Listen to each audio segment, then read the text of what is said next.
mga kadiskarte, paano nga daw ba mag-breed? Basta ipagsama nyo lang mga kadiskarte yung male tsaka female ninyo at hayaan nyo lang sila ron, mag-breed na sila gaya na ito.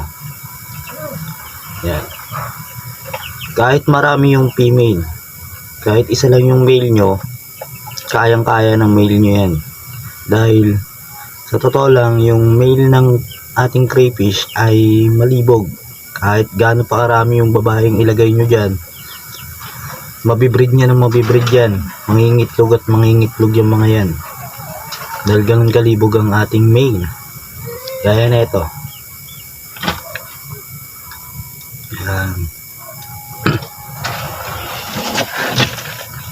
Nakikita nyo yan? Ganyan lang sila mag-breed, mga diskarte. Marami na naman to. Malaki yung female eh. Kaya maraming mangitlog to.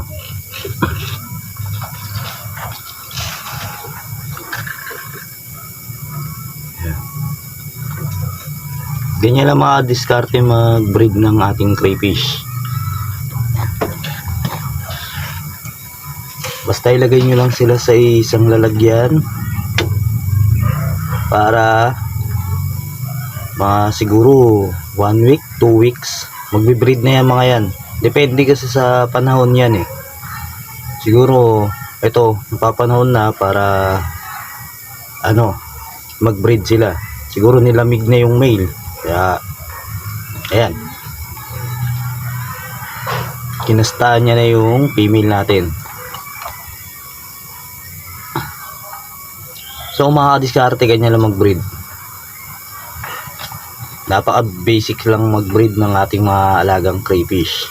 A few moments later. Mga diskarte, after 2 weeks nag-itlog na yung ating alagang crayfish.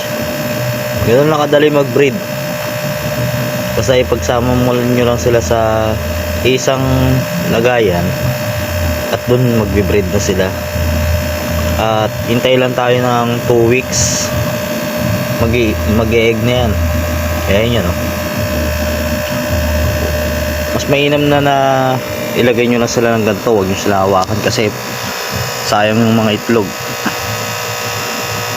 Pipitik kasi yan eh. Kaya niya may dalawa ng itlog na nahulog. Pag ginawakan nyo kasi ito, possible na mahulog yung mga egg nila. Kaya mas mainam na ganito nyo sila para iwas yung laglag ng mga itlog. Ayan o, kita nyo ba? Kita nyo ba yung sa ilalim nya? Yan yung mga itlog nya. Hintay lang tayo ng 1 month, mag-ano na to, magka-craylings na to. Yan lang mga kadiskarte ang tamang pag-breed ng ating mga alagang crayfish. Tapos iwasan nyo rin yung hawak-hawakan sila o tignan-tignan sila. Ako para pinakita ko lang to sa video para malaman nyo na nag-egg na yung nag-breed nating crayfish. So gano'n lang mga kadiskarte. Gano'n lang yung tips natin para sa breeding ng ating mga alagang crayfish. Kaya huwag nyo na lang magkalimutan mag-like, comment, pa-share na rin at pa-subscribe na rin ng ating channel. Maraming salamat.